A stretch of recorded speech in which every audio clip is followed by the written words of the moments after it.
All right, everyone from the CCI membership team, we've got exclusive insights today with Justin, who you might be aware of, you probably will be aware of. He engages with a lot of our clients, giving them support and insight, and he's our in-house NFT expert. So what we're going to share with you today is kind of revealing behind the scenes for a lot of you. You probably won't be aware of it, and that's why we wanted to bring it to the forefront. Of what Justin has been doing in the background for creating an awesome entity here that's giving people access to something that's absolutely revolutionary. So I'm really excited to pull back the curtains on this. What I will say is a very brief introduction, then I'll pass over to Justin. Typically, with the NFT world, what people have seen it as, and certainly I did in the beginning stages, is digital art. Now, for a lot of people, they look at this and kind of turn their nose up at it, and I kind of get why.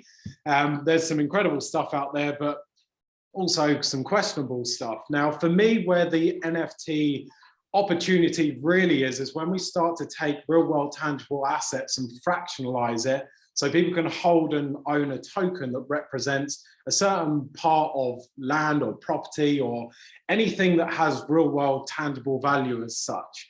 Even physical art.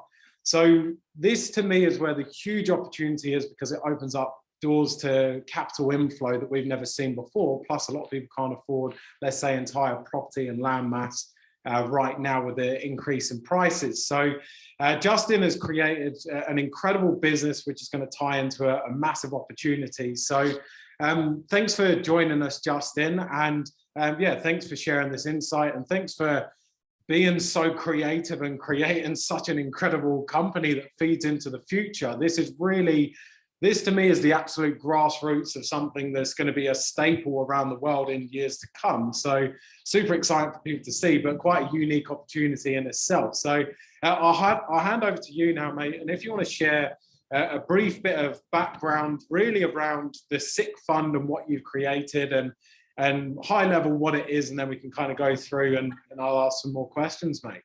Perfect. So yeah, you're spot on. I've been thinking about, how the tokenization, the fractionalization of assets can, change the way that, businesses and investing is done. So, when I seen the Satoshi Island, yeah, it was very, this is the new age, or the new standard, the new, the frontier of, of the tokenization, fractionalization. So, the SICFund, or the Satoshi Island Cooperative, was born. And what this is a group of like-minded investors, or essentially friends of mine. We're trying to keep it organic. It's a group of or a syndicate that's going ahead to come and build something that could be a lot more grand than what we could by going it alone. So our idea is to lower the barriers to entry, to be able to go ahead and get a chunk of this island and to come together and and build a citadel. So what our plans are is to raise essentially 300 ETH from our cooperative. We're going to go ahead and we're going to buy up as much land on this island as we can, and as a community, we're going to go ahead and develop together on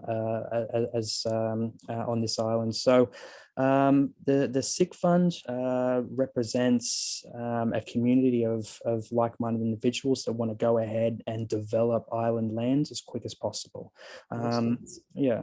And just to jump in, I might say it's worthwhile people really understanding what Satoshi Island is and why Satoshi Island is so unique. And for anyone that's into crypto, they would understand Satoshi, him, they, she, whoever created Bitcoin and all the code that underpins it. So this island is very unique. So can you talk us through a little bit about Satoshi Island, so people can understand how SICFund is aligned to Satoshi in itself?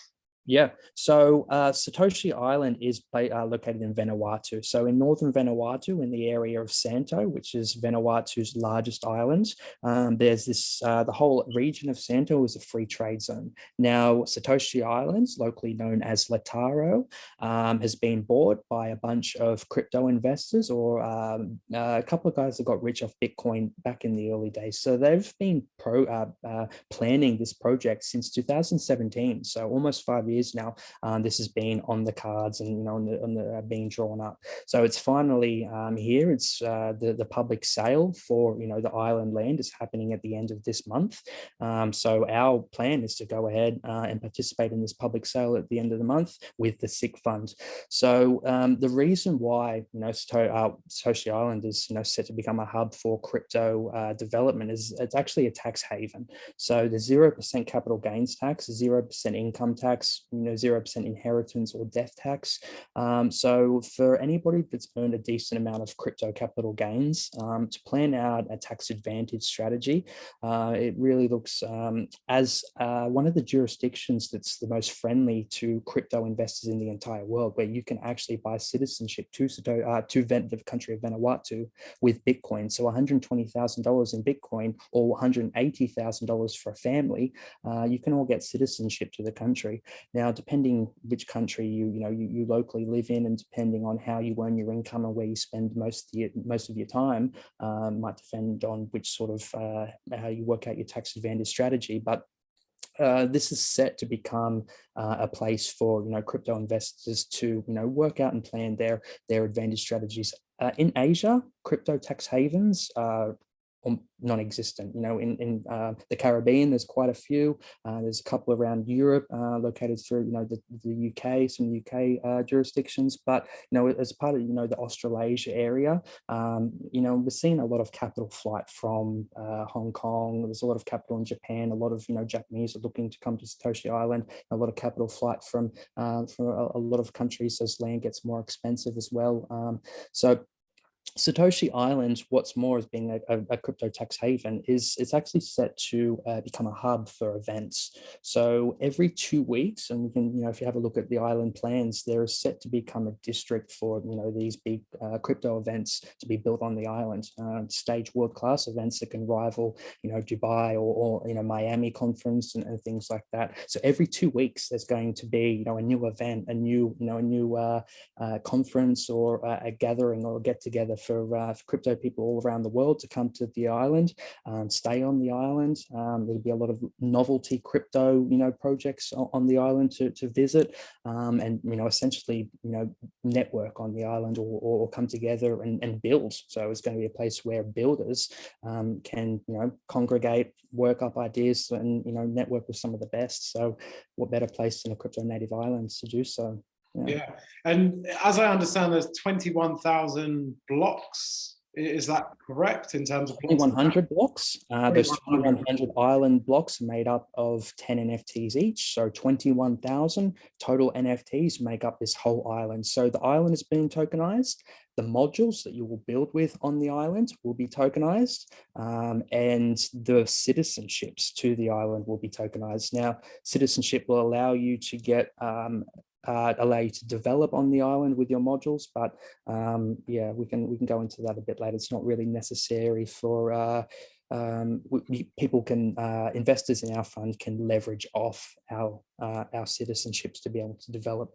So we can talk about more about that later. But modules will be built by a firm called James Law Architecture that's based in Hong Kong.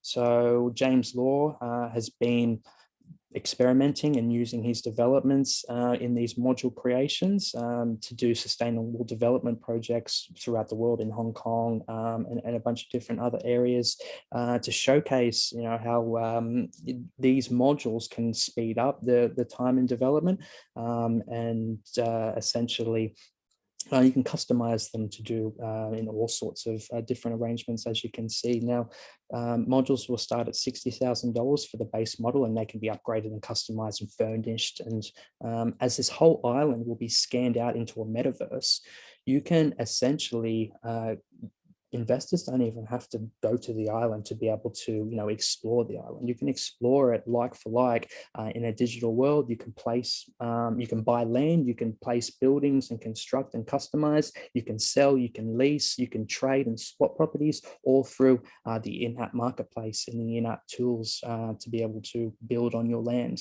So yeah, this is unlocking some really cool things where essentially, yeah, your actions in, you know, the metaverse will, you know, will happen in real life. Yeah. Yeah, nice. And a couple of questions. So in terms of land size or the plot size, what's the size of one individual plot? So one full plot is 360 meters squared. Yeah, cool. Yeah. So decent enough plot to put 9 or so of these modules. So you can potentially do a bunch of apartments or duplexes, or you can build a really grand home on a single plot. So that's yeah, up to you.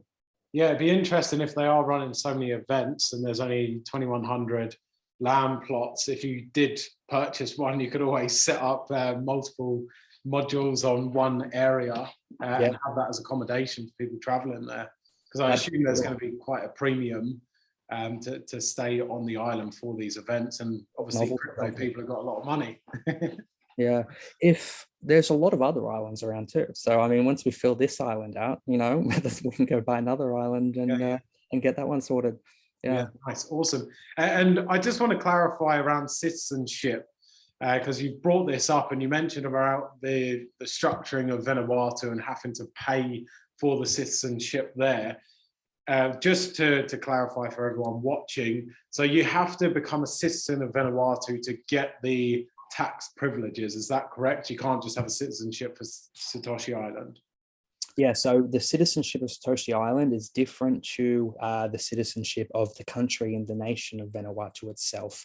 So you can think of citizenship to Satoshi Island like a membership to a premium golf club, or a membership to, you know, a premium club or something like that. It's going to allow you access to the island, the rights to develop, and it's going to allow you essentially some benefits or utilities, discounts to, you know, to stays and things like that. So there'll be, and things to be developed as their operation expands. So that's that citizenship has utility on the island itself and not outside of the islands throughout the country of Vanuatu. And then there's the citizenship of Vanuatu, which is, you know, if you want to get your second citizenship or third, fourth citizenship to a tax haven or a tax advantage strategy to, you know, to set up your satellite office or your business, or to cash out some of those crypto gains, then, you know, you would look to get your Vanuatu citizenship through, you know, the immigration department of Vanuatu. Now, Satoshi Island actually offer services, and one of the, you know, the heads of the Vanuatu immigration department actually are on the team of Satoshi Island, so they can help you with all of the paperwork and with expedited processes through the whole thing. I've been in chats with one of the heads of the immigration who works on the team, and yeah, if you send him a LinkedIn message, that will come back. He will reply within a day or two and answer your questions and give you some forms that you can read to be able to get that. But yeah, it's very important to differentiate the Satoshi Island citizenship from the nation or the national citizenship of Vanuatu. Yeah, absolutely. And if I was family, so for myself, I've got 2 young kids, I've got a partner, do all of us need to have, so obviously I've got a business, I've got my investments. If I was the only person to get a citizenship in Vanuatu, would that be fine and I can run all my investment through there? Or does the whole family need that kind of citizenship? How does that play out? Because I know a lot of our members have families and they're probably thinking, oh shit, maybe I'll just get this for myself. Is there much benefit in getting the whole family? What's the difference, or are you not sure? Well, I guess it would depend on where you would still have to spend if you wanted the citizenship for tax purposes, the Vanuatu citizenship for tax purposes. It's all going to depend on, you know, where you earn most of your money and where you spend most of your time. If you spend most of your time still in Australia with your family, then you would have to talk to your accountant. I'm not an expert, or your lawyer on this. You would have to generally still pay tax in Australia. However, if your income was being produced offshore and you set up a business in in Vanuatu, and you potentially paid yourself from a Vanuatu an offshore account, under 180 grand or so per month. There's a whole bunch of different ways which you can look into a tax advantage strategy. If you wanted to move to the islands, you can get with your family, it's about $180,000 in you can payable in Bitcoin, US, 180,000 US dollars payable in Bitcoin to get your whole family a citizenship there. But if you wanted the tax advantage strategies, you could essentially just set up your business offshore and pay yourself a wage, which, yeah. Yeah, it might. Yeah, I think I've got an international tax specialist because this is what I'm going through right now. So maybe I can get some more clarification from him, because I know some countries you have to reside there. Some they're okay with you not residing there, but still run your business through there as long as you spend X amount of days there. So yeah, that'd be interesting. So we've done a bit of a deep dive into Satoshi Island, the value proposition there, why it's getting a lot of eyes on it. We touched on the SICFund, but now I want to go into a little bit more depth around the actual SICFund and why would people choose the SICFund over investing directly themselves and saying, hey, I'm just going to buy a plot of land out for 23 ETH or whatever it is for the plots if you get into the pre-sale. What's the difference? Where's the value add? Where's the opportunity?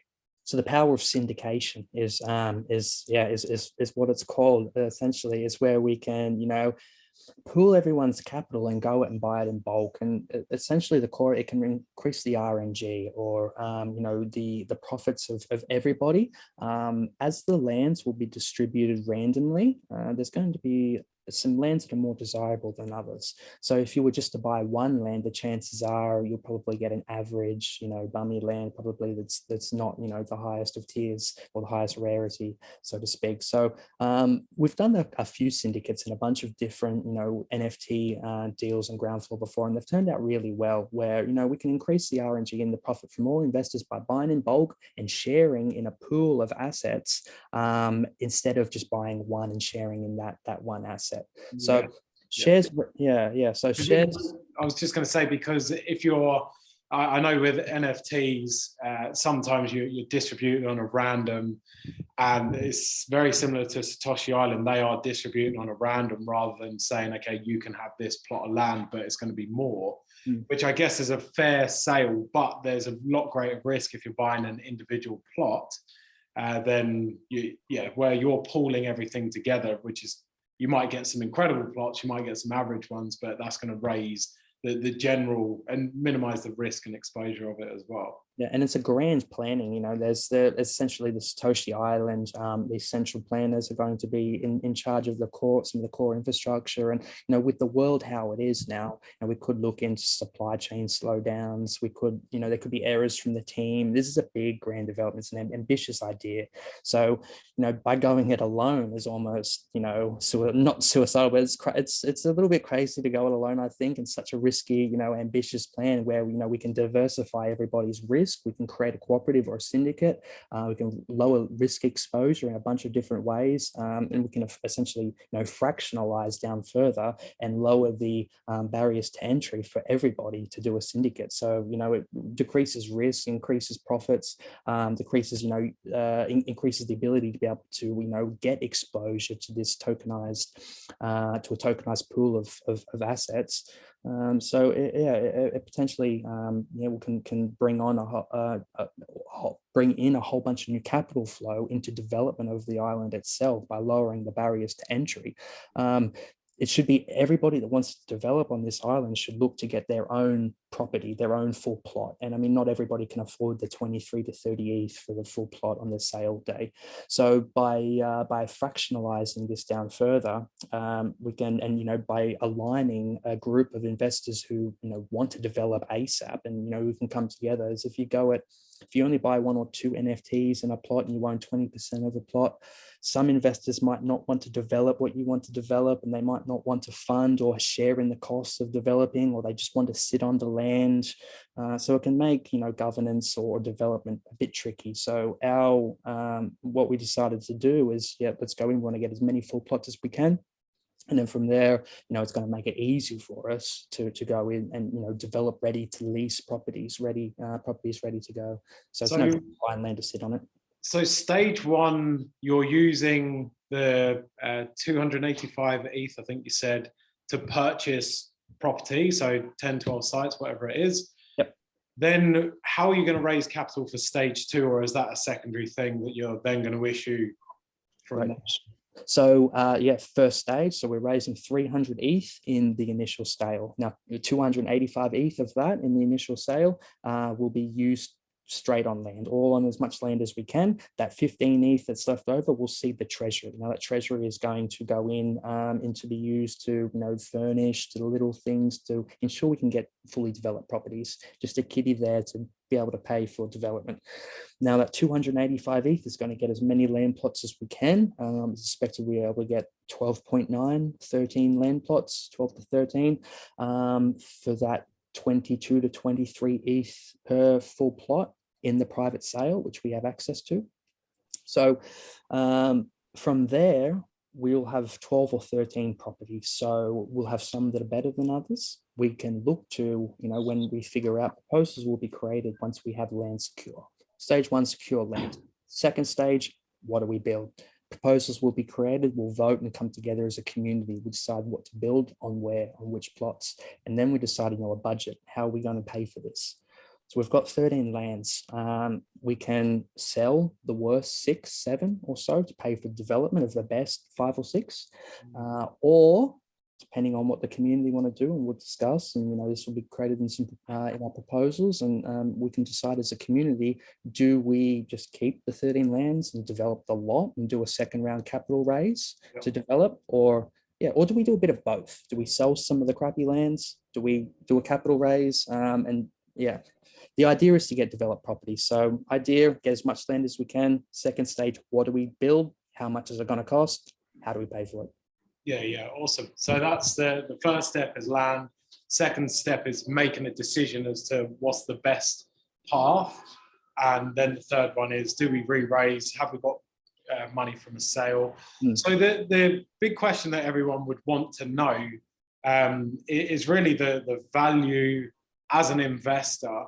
Now, do you see, because this has got a lot of media attention, because it's limited to 2,100 plots, and it's going to be seen as a crypto hub, and they've got all of this coming into the community, as well as now crypto's obviously continuing to grow, and it's getting a lot of spotlight as a general investment opportunity, or tax haven opportunity.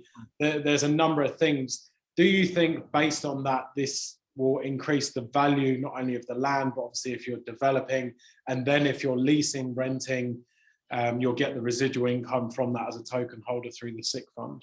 This is an interesting question. I don't think we should. I've been thinking how is the underlying land on Satoshi Island, and this island, how is it going to be valued? As a tokenized island, we shouldn't expect it to trade as normal land trades. The liquidity and access to this is global, 24/7 markets. It's liquid. There's no 2 weeks of paperwork signing to be able to sell over a property or develop. Or crazy. Like it's lightning speed to get things done. So accessibility, and we've got eyes all around the world that can come in and buy a fraction of a land. So it's essentially low barriers to entry. I don't think we should expect. And it's the culture as well. So being the culture, or the meme premium that goes onto certain things. As as this sort of island becomes almost like a novelty, almost like a crypto Disneyland. So we can almost, I can picture it becoming where, things will go for the premium because of the culture, or the meme that becomes associated to the island, through a world premium brand. So this is, the tokenization of brands and culture as well as a tokenized island. So how to value such a thing is interesting. So how our shares over the actual assets that we possess themselves. So our shares should trade at or to a premium of the total assets under management. If as our fund, or as we expand, as we build on additional services, additional island ventures, the opportunities here and what we can do is endless. And we have exposure to a couple of other high-end NFT projects where you can monetize and create really cool things like NFT restaurant chains and cool novelty. So there's a lot of things you can do. And so as we look to create different income generating streams to be able to share through our cooperative, I expect we will hold or trade at a premium to the peg, or assets. I say peg loosely, assets under management. Now if we don't, we have an option. So to be able to ensure that our shares trade, or aligned with the actual assets under management, we can go ahead and we can sell some assets under management, do a payout to everybody in the cooperative, and that will bring what the market, the free market, is valuing us at more aligned to the assets under management. So if we do a good job, then we should be trading at premiums to the land and the assets under management. That's a base, and So yeah, awesome. And can you talk through the different levels that you have as an investor? Because what I like is that you've broken this down and just made it really easy for someone to come in and say, okay, I've only got X amount of ETH and I don't really want to expose myself too much, where I know that obviously you've got the more advanced packages. So talk through that and what that looks like. Yeah, great. So absolutely, there's going to be membership depending on what you want to get from the island experience, depending if you just want a little bit of exposure to this project because it's a cool project, you want to keep up with it, you want to get a couple of NFTs to be able to incentivize yourself to keep up with it. And it's you can say you own part of this island, it's going to be one of the coolest projects in your wallet. You can just buy 1 or 2 NFTs or something like that, and that will give you access to 2 NFTs. So this is our base membership package. Will give you access to the channel, so you can come in and you can have your voice heard and your vote counted. So then there's the five membership packages, and this is for if you would like to get that little bit more underlying exposure, upside exposure to what we're building here.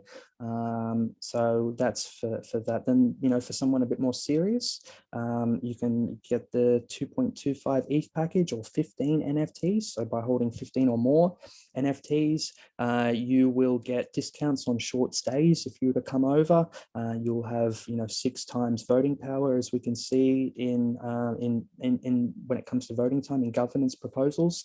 And just on that, so because sometimes people might not really understand the voting side of things, is that voting as to once you bought the land, the next stage, what do we develop, and do we sell land, do we develop on the best plots? So you just have more voting rights within that because you've invested more, is that correct? Yeah, so we want it to be fair. So, where, not quite, where one person, gets essentially a vote, a say, where a little guy, where big guys, bigger investors can't just, steamroll over, the little guys. So as you can see, voting power is scaled as such, where, smaller guys can still have, a voice and still not be overran by the bigger guys.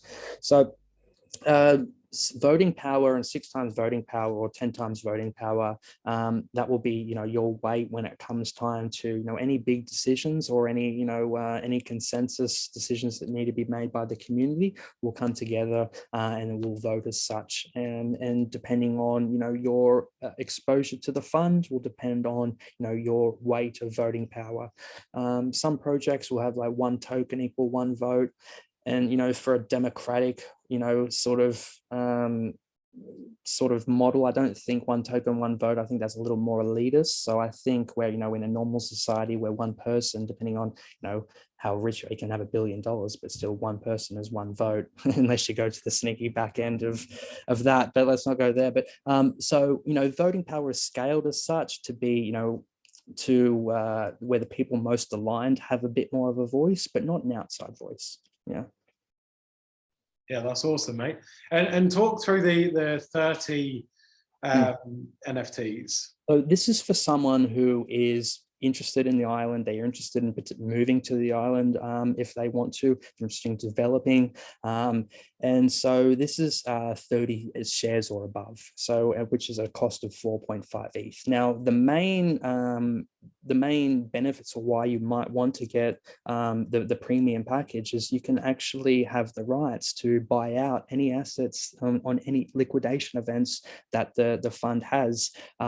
Power backers, which is our premium membership, will have first rights, first dibs on on buying out any assets, developed or undeveloped. So it's essentially a way to almost defer the risk, where we can come together, we can get this all done together. Then at the end of the day, when it comes time to unwind, Island, you have first dibs on coming and picking up these assets. And, you know, we will offer you discounts on island services to help you manage that, to be able to lease it, to market it, to, you know, maintain, you know, and all of these sorts of things. So we'll offer you those sorts of discounts. So that's for the Power Backer. Now, it also comes with a special limited Power Backer NFT. This is for us to help you track your, you know, your commitment to the early cause. And so by holding, you know, your Power Backer NFT and the 30 NFTs, you'll have first exclusive rights to buy out any assets. You'll get discounts on stays. You'll have discounts on services, and you'll have that special NFT that will unlock a Discord channel for you, an exclusive private channel, which will be for power backers and team to discuss and coordinate inside or opportunities for you guys to buy out, you know, any island assets and liquidation events, or to get, you know, discounts on services or anything like that.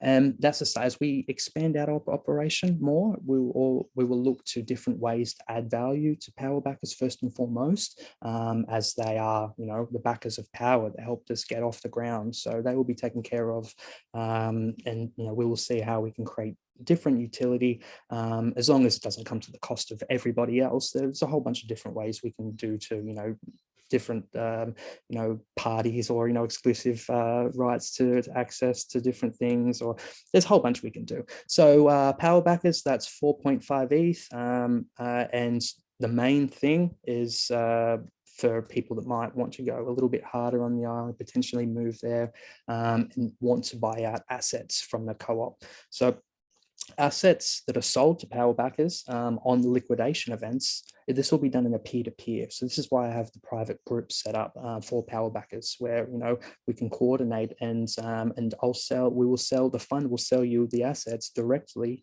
and not go through OpenSea. So by not going through OpenSea or a secondary marketplace, we don't have to pay the sales taxes, which OpenSea charges, or the taxes or royalties, which, you know, Satoshi Island themselves charge. So it will be about 10%, 2.5% for Satoshi Island, for OpenSea taxes, 7.5% for Satoshi Island royalties. So that 10% we can save and hand on to our investors or our power backers. So it's a, yeah, that's pretty cool. So let's say you bought 30 NFTs now, and a year down the track there's some land that comes up for sale. How do you manage that if multiple people want that piece of land? Yeah, so if multiple people want that piece of land, as that land is broken down into 10 NFTs, so we would work out a fair way. Okay, who holds the most? You will have first dibs. You can, you know, yeah, we will sell 30% to you, and these other people want exposure, so we can sell, you know, 20%, 10%, 10%, depending on, you know, your allocation, or we can work out a way where we can sell 10 of each. We can sell the full land plot, and 10 NFTs to each individual person. You can manage them together. Yeah, because I think like with this one and the transition too, if someone wanted to move there, then I assume they would probably want to own the whole plot of land. And yeah, just how would that happen for them? What would be the process? Is that a possibility? Yeah, so we would coordinate with our power backers and who wanted to buy out the assets, depending on how many power backers we had, and how much exposure, or how much they wanted to allocate, or how many shares they wanted to buy. We would go to our number one power backer first, and we go down the list. So potentially you could, but potentially you might have to share in some of the assets with some of the other power backers to buy them out at the discount. So yeah. And with you mentioned about a discount on stays. So will you keep some of the properties that you develop open just for the SICFund community to go and stay at? What does that look like? So the SICFund community will always, you know, look to provide accommodation to them first, and we'll have a booking schedule, but to, you know, to be able to really book these out, I think, you know, we have to offer it to the broader community to really get a good leasing income coming in. So we will really look to, you know, market and get to the broader, you know, crypto community. But yeah, so members of the inside fund will always get priority. Yeah, but if we have someone booked for that day that a SICFund member wants to come and book, we're not going to kick someone out, so that member can come in. So yeah, so they will have priority, but up until a certain point where, yeah, we can't just do everyone a dirty. Yeah, so maybe you would open it to the public for the next 3 months, but to SICFund members for the next 5 months. And look, this is for something to experiment with and work out. So, and as a community, we can work out what the best ways are, come up with proposals, come up with, this is the tier one, this is the first stage to get, the processes down packed, how we can get this sorted, and, they experiment the different ways, chat with the community, see what everybody's happy with. And then, and the next stage, this is just the south wing. There's going to be plenty more different stages to open up that we can invest in. We're only doing a 300 ETH raise on this first stage, and we don't want to get ahead of ourselves and get our boots too big for ourselves. So take it small, get the processes down packed, make sure everybody's happy and aligned. Communicate. Let's coordinate with the communities. There's going to be some big brains out there within our community that have some pretty good ideas, and we can experiment with this and see what works. Get our processes in place, and then go harder on the second rounds. So yeah, and I guess this is a great segue, because as an investor, obviously myself, but people watching this, people love to hear about the value, the opportunity, the proposition, but they also want to know, well, what's the downside? What's the risk here? What do I need to be aware of that could potentially go wrong? What does that look like? Well, I mean, the most of the risks are around the underlying, well, the way I see it, economic slowdowns are a big risk, exposure to the island. So, island itself, the infrastructure not meeting its, its targets, that's a risk. We have, potentially the energy, infrastructure on the islands not operating to as standard, or to be able to meet the demand. So we've got some pretty good architectural firms, or architectural firm in place that's planning all of this out, and I have faith, but we can never be too sure. We have to allow for these unknown risks. So so I think by doing this in a syndication, and ensuring that you don't have to go out and fork out $100,000 to buy the land and another $120,000, $140,000 to develop the land, we can fractionalize the risk down and everybody's exposure, and ensure that our risks there are lower. Mitigated, yeah. And then there's the risks at our level, at our fund level. So that's island level. We can diversify some of those risks and fractionalize the risks out. At the fund level, the risks are essentially, and we've taken steps ourselves to ensure these risks. So one of the biggest risks is mismanagement of assets.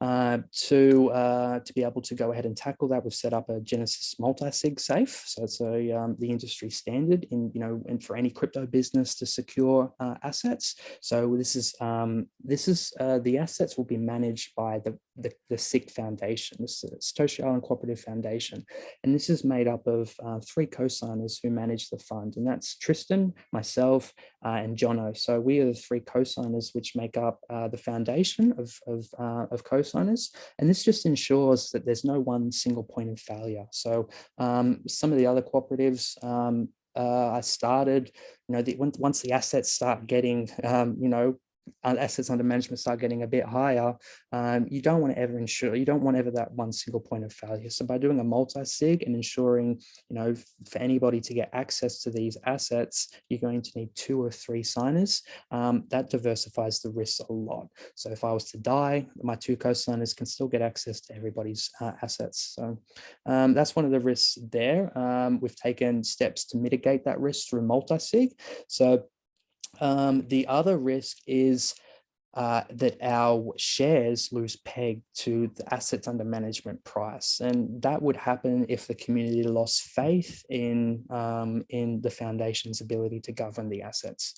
So what to ensure that the shares trade at, and this is a long-term play, so people shouldn't be investing in a fund just to quick flip for a quick profit, or dump below their their buy-in price, or anything like that. So but to ensure that our shares always trade at or to a premium of the assets under management, which is tangible land, we can, if on the free market decides that our shares aren't worth assets under management, we can coordinate a liquidation event with the community. If the community vote on that, we can coordinate liquidation and sell 10% of the lands under management, and distribute that ETH to the community.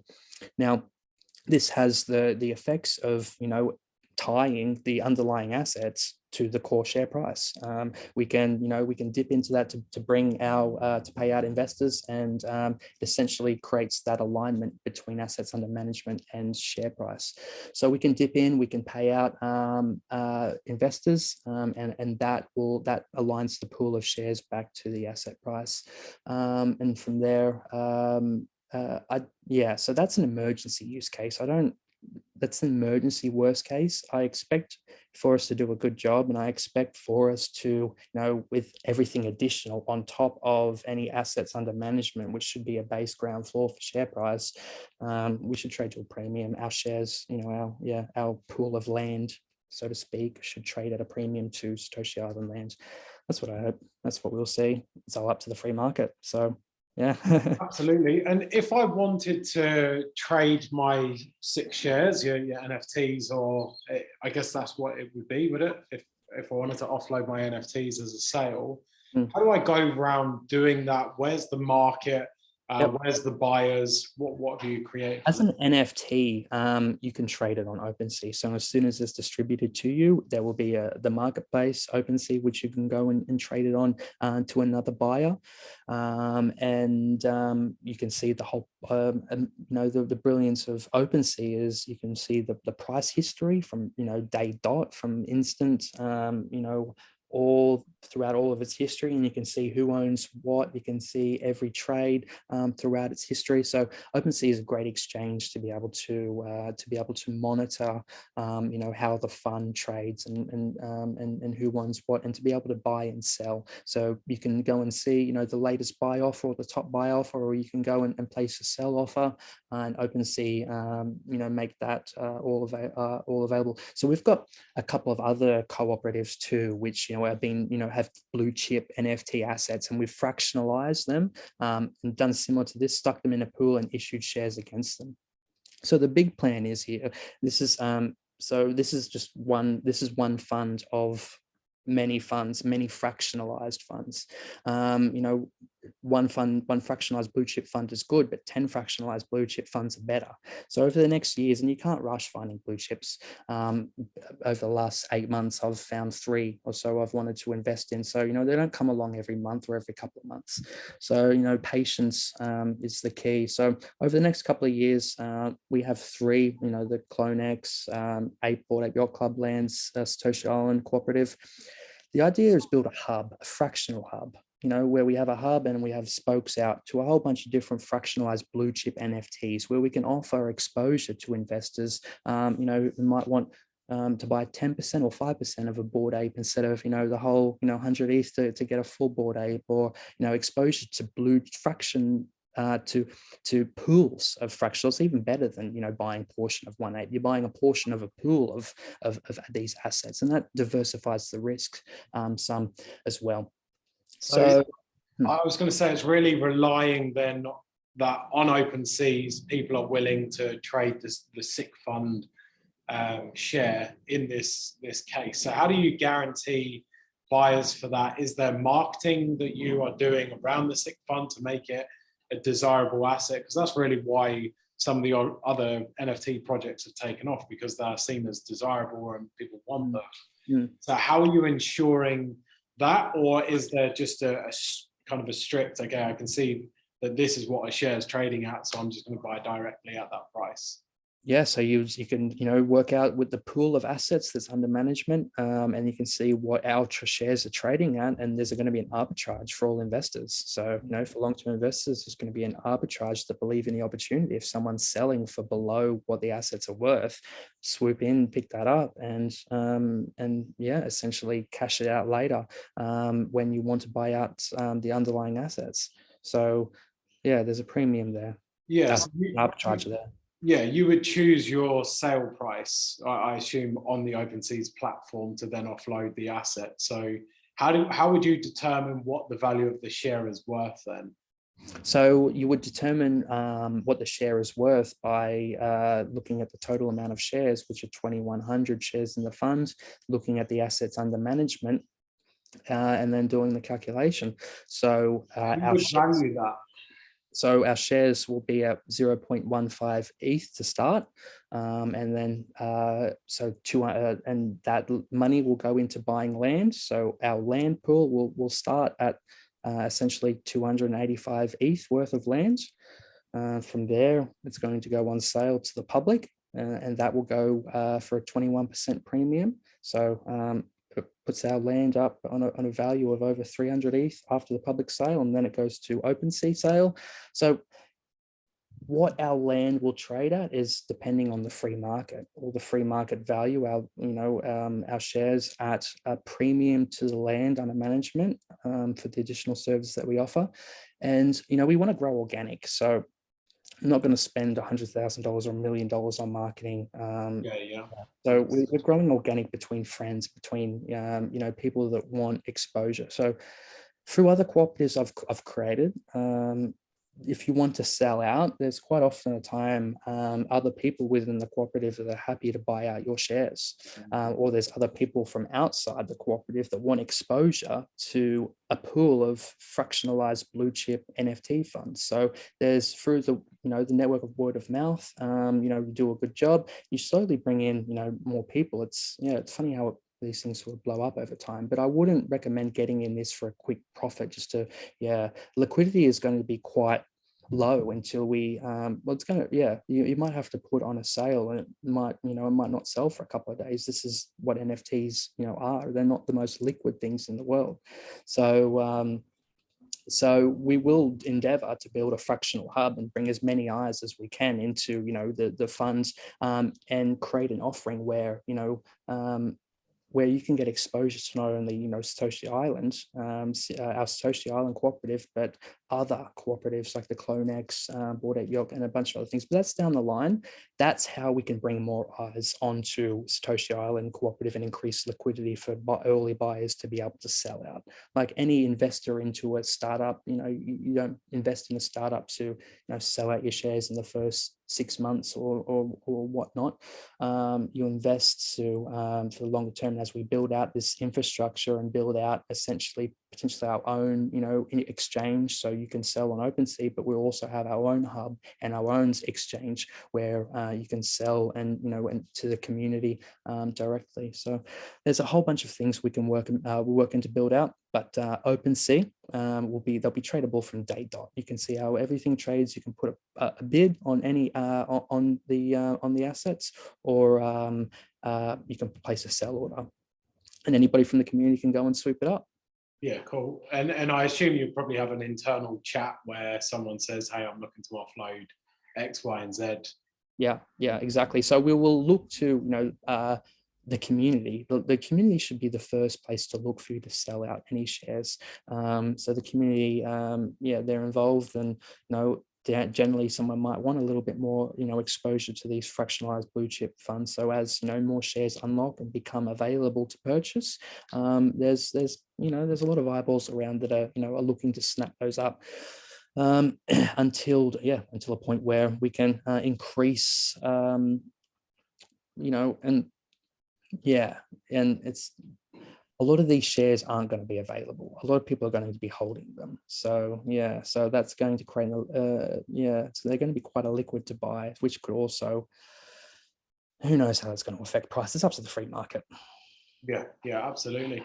And I assume that this will all be pegged to what the free market is doing with, if people go on and buy land and then they're looking to sell that, they'll sell it at 100 grand, let's say, or 200 grand in a year's time, if they're selling it at 200 grand, then that's going to help you to value what your assets are actually worth, because you can look to, okay, this is sold. Same as if you're selling a car, someone else sells a car for 60 grand, you own the same car with similar miles and similar standard year, then it's like, okay, the value for that market, 60 grand, because that just sold for that. And this is what's great about OpenSea, is that all of that trading history is right there. So I can go and see my next door neighbor's block who sold yesterday for $360,000, which is the same, same like block that I've got. And we can see how, all of these lands are trading. We can see the floor price of the land. So we know the absolute floor price and how they're trading. So yeah, it's not going to be hard to build valuation models of the assets under value.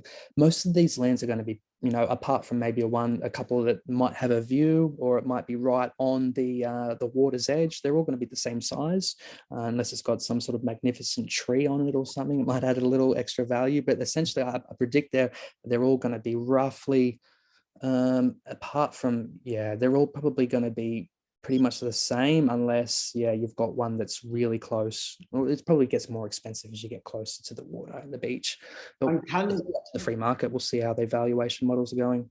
And can you buy double plots? So let's just say I've got 60 spare ETH sitting around, and I'm like, okay, I want to come in and buy 2 plots next to each other. Can they do that directly? Obviously not necessarily through the SICFund, but is that something that people can do directly? So in the public sale, all of the lands are going to be distributed randomly, and they've actually integrated the Chainlink VRF to ensure that everything's distributed randomly. So our 13 plots that we come in and buy, we really wanted to get connected plots, but we've learned the way the sale is going to be done, it's not going to be possible to get that in the initial. So our 13 plots or so that we buy will be distributed across the first, across South Wing, across but they're building an in-app marketplace, so where you can actually swap properties with other people. So potentially what we can do is, swap a couple of properties with different people to get,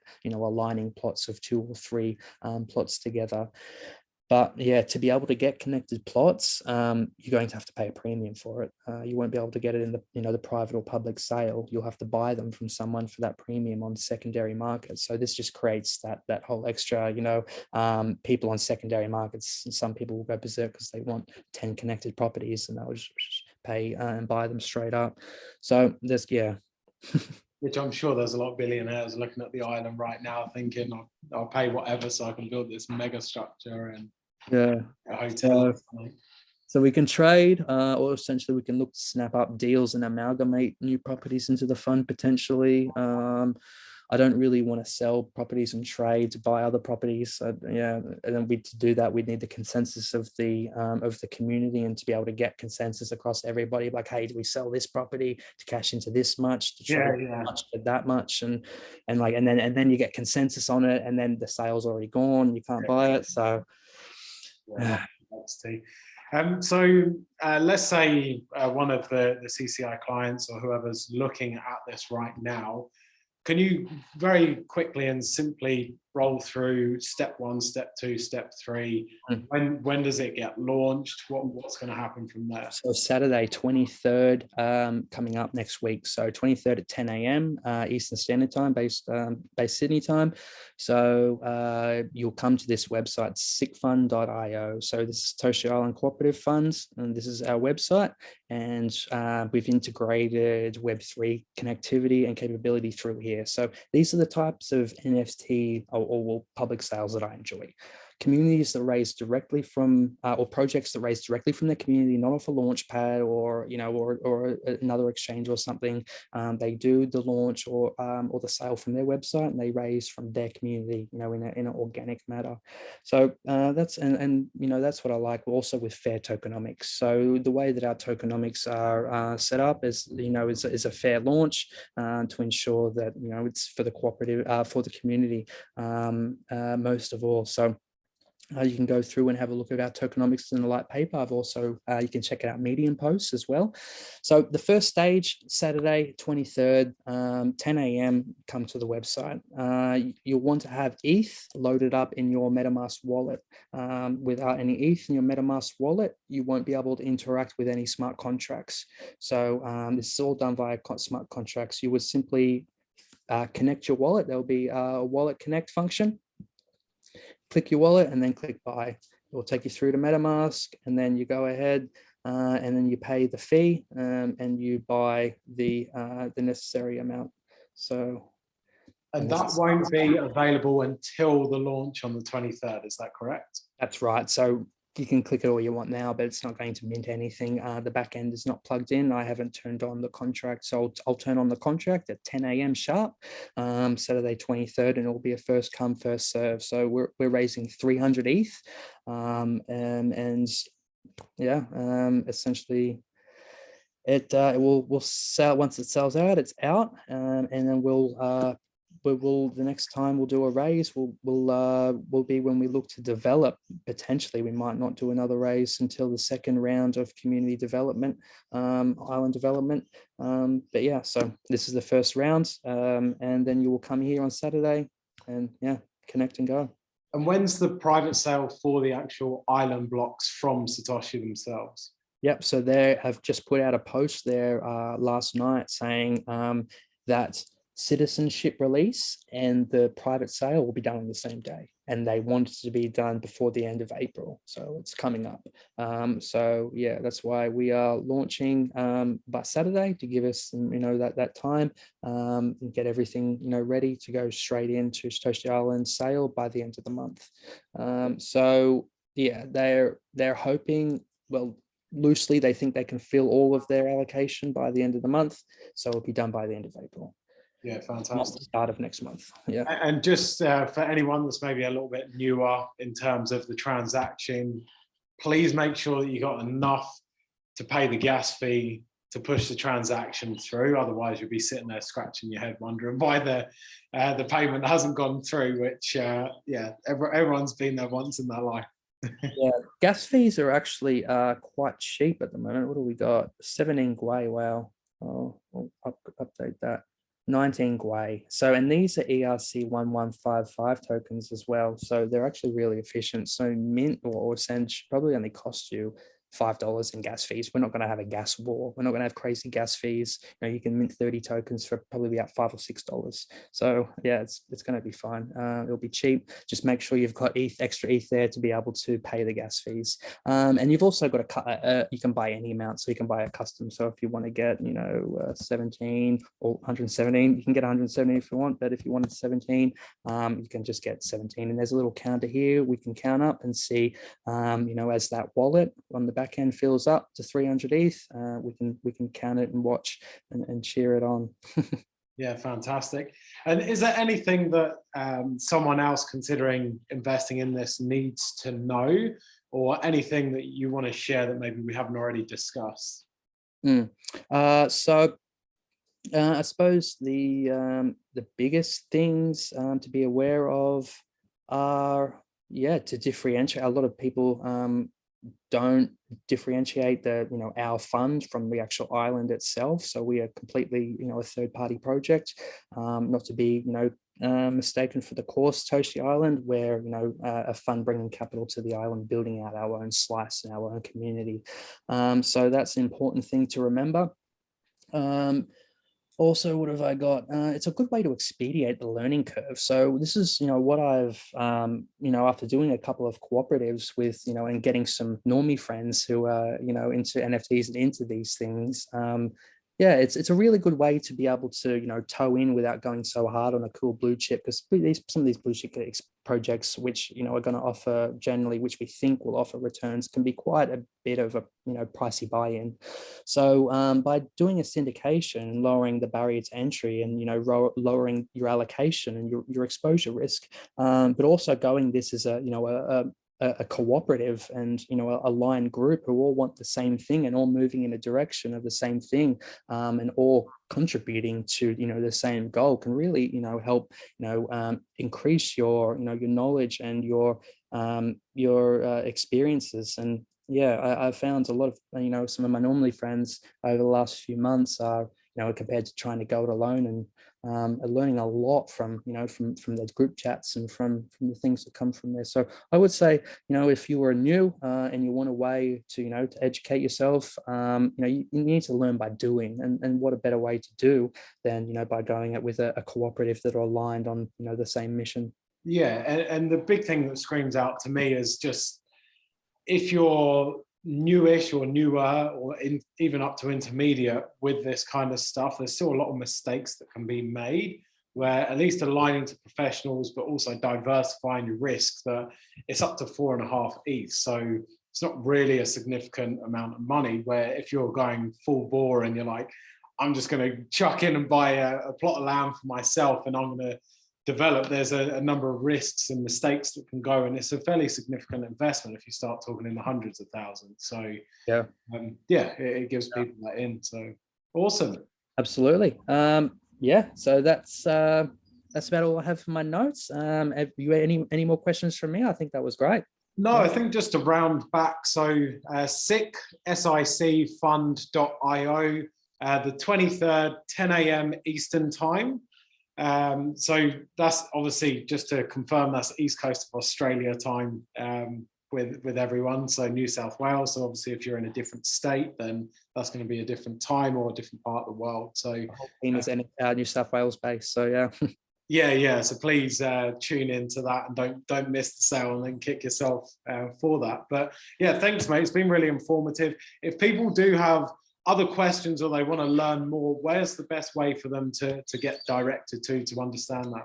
Absolutely. So if you come to our website, SICFund.io, we have links here. You can go ahead and read our light paper. You can also join our Telegram group. So I'd recommend you do that. Now, tomorrow, we've actually got an open floor chat, and open Ask Me Anything. So do some study today, come in, or tomorrow, and come and join our live chat through our Telegram tomorrow. Any questions, shout them at me, and be happy to get those done, dusted on tomorrow's live chat. We'll also do another live chat, AMA, on Friday night at 7 p.m, leading into the Saturday mint. So there'll be a Friday night live special event, get everyone sorted and ready and prepped for the Saturday 10 a.m. mint. So 2 AMAs, or open floor discussions, Tuesday, tomorrow, 7 p.m. Australian Eastern Standard Time, Friday, 7 p.m. Australian Eastern Standard Time. They will be hosted through Telegram. Come and join us, and yeah, fire up your best questions. I'd be happy to answer them. We also have our Twitter link here. You can go through and follow us on Twitter, follow any updates. We have the Discord as well. That's a community chat. It's where just governance decisions will be voted on by the community. It's a good place to keep up with news. And then there's a Medium. So these are my blog, or the cooperative's blog posts, which you can keep up with as well. So yeah, it's all there. All the links are there. Any questions, don't hesitate to ask. There will be a good opportunity for you to come and join us tomorrow night at 7 p.m. in the Telegram. But other than that, my DMs are always open. Anytime, come and say good day. Come and say good day in the Telegram.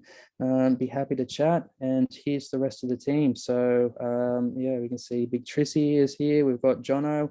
Jono runs a syndicate around Z-Run doing horse racing. So yeah, he's experienced in running these kind of cooperatives and syndicates himself.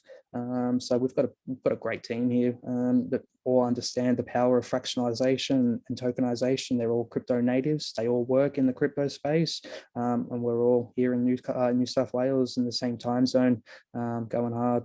Yeah, cool, awesome, mate. Well, thank you so much for your time. Yeah, it's great to have you as part of the team, and that's what I love, that we've got a lot of people in the team that are doing their own unique projects, and they can contribute so much value to the CCI community as well. So yeah, good on you for being brave and taking these steps that most people wouldn't, and paving the way and making it easier and a much lower risk for people that do want to go down that path and invest. So yeah, great work, mate, and appreciate your time. Cheers, Joe. Talk to you guys again soon.